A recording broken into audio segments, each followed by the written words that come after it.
house was packed. There was a lot of people here. A lot of people made comments. And I'm assuming that there was no changes that have been made since that time. But what I wanted to do is just read a little bit from the statute that's also on your agenda, and then also read or kind of list off some of the things that I think are what I would call the greatest hits when it comes to how this map violates the statute. So if you look at the statute, it says that you may divide townships or municipalities only when necessary to conform to the population requirement of paragraph A of this section.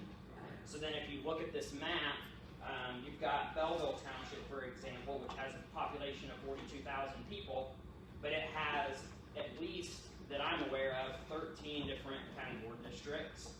Canteen Township is 7,000 people, 6 divisions. One of the worst ones, St. Clair Township, also has 13 divisions, even though it only has 35,000 people. Let's see. One that's super interesting to me was Lindsborg. So, as I'm sure you know, Lindsborg only has 958 people in the township, but it's got 2 different county board members. So those are some of the worst township divisions. But then if you continue to read the statute, it says that it shall be created in such a manner that no precinct be divided between 2 or more districts, insofar as practical.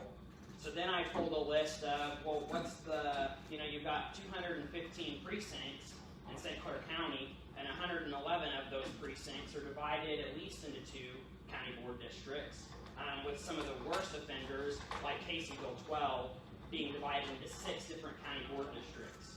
So imagine being a precinct committeeman or even a voter in Caseyville 12 and having to figure out where, who is my county board member? There's 6, you can go street by street, and, if you go north to south, there's a pretty good chance if you go street by street, you're going to cross through 6 different county board districts. So I think it's a blatant violation of the statute, both the Part C and Part D. I mean, I honestly feel a little sorry for Tom Holbrook when he has to prepare these ballots, and he's going to have to say, okay, Caseyville 12, I've got to have 6 different county board districts. How many ballots do you print? Because you don't know how many people from each of those districts are going to show up on election day. And think of the cost of that when you multiply this out, when you've got 111 divided split precincts, varying from 2 to 6 different county board districts. That's a lot of ballots to be printing. A lot of it's a burden on any of our precinct committeemen. It's a burden on those election judges when people come in and say, hey, I want to vote, but I don't know what county board district that I'm in. So I think that there's a lot of problems with this map, and that if someone were to challenge it, that it wouldn't hold up.